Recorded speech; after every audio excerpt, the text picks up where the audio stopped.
Welcome traveler, I'm Free2Play and I'm your guide for successful free-to-play adventure in Ostera. Today we'll beat the Ruby Dragon without any allies. But before we start with the video, I have to make sure that this can only be done with those units I have used if you have Sophia's A4 or KENNETH A4, who will be released with elite fragments someday too. There are other helpful A4s now, but this was the most effective to bring, as you will see in the next minutes.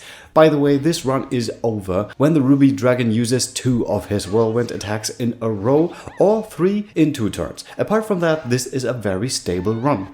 And without further ado, let's go into the battle.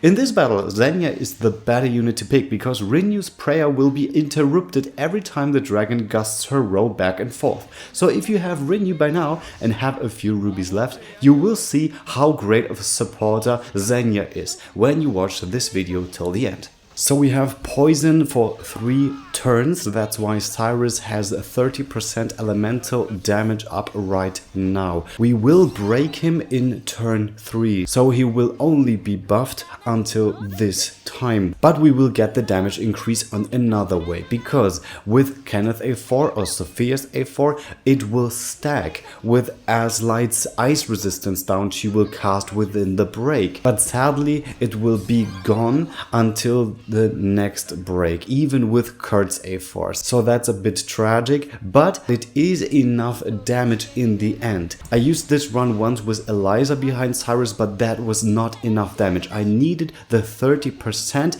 and the elemental defense down, which Zenia grants before the second break. But with so much ice resistance down from Sophia alone, and now with Aslight's break 2 and her wind slicer braces, which gives Sophia even more elemental attack. She has now 20% even if Lynette is being gusted to the front, and that won't trigger her passive. And that's why I decided against the blood-soaked cup. It would be a good alternative to have always a 30%, but it doesn't work in this battle as efficient as I hoped. Okay, we're out of the break. The Ruby Dragon recovers and sends everyone back, and that's the moment where you had to have Rinyu come back and cast her spell. And if she gets hit again, that would also not work. But as you can see, we're at the yellow health bar, so we just do the Holy Lament again on Cardona, do 1 single attack, so we have enough BP on Alfin. And now Zenia comes again to get the elemental defense down and also inflict poison. So Cyrus has now 30% active for the rest of the battle. The ultimate of Aslight is striking really hard now,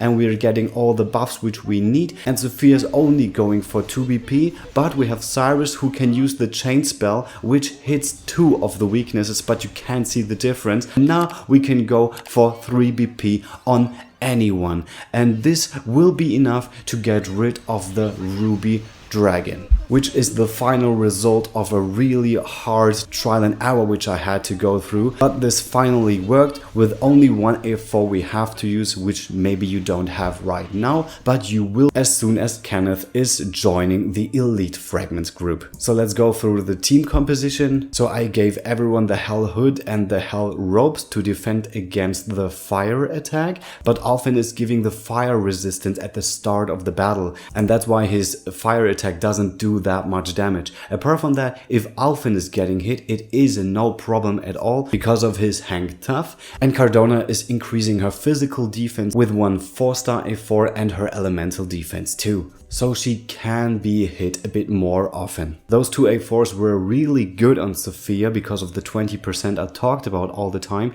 and Cyrus getting the buff from Zenia only with the poison ailment is really nice, so I don't need any switching around from Lynette to increase the passive's duration. So having good fortune weapons on Sophia, on Cyrus, Cardona, Aslight and an elemental axe on Alfin would be suggested here to have enough HP regen with every turn. But as you see here, the fortune weapons are great, but they are not improved to fortune weapon 2. So if you need more damage output in the end, you can do this too to make them even stronger as mine. So having Rinyu is not always the best solution for every battle. That counts for Cleric Tower EX5 or for the Ruby Dragon itself, and maybe for future battles too.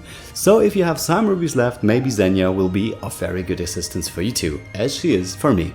And if you'd like like this channel to class up, I really appreciate a subscription and thumbs up. See you next time, you're free to play.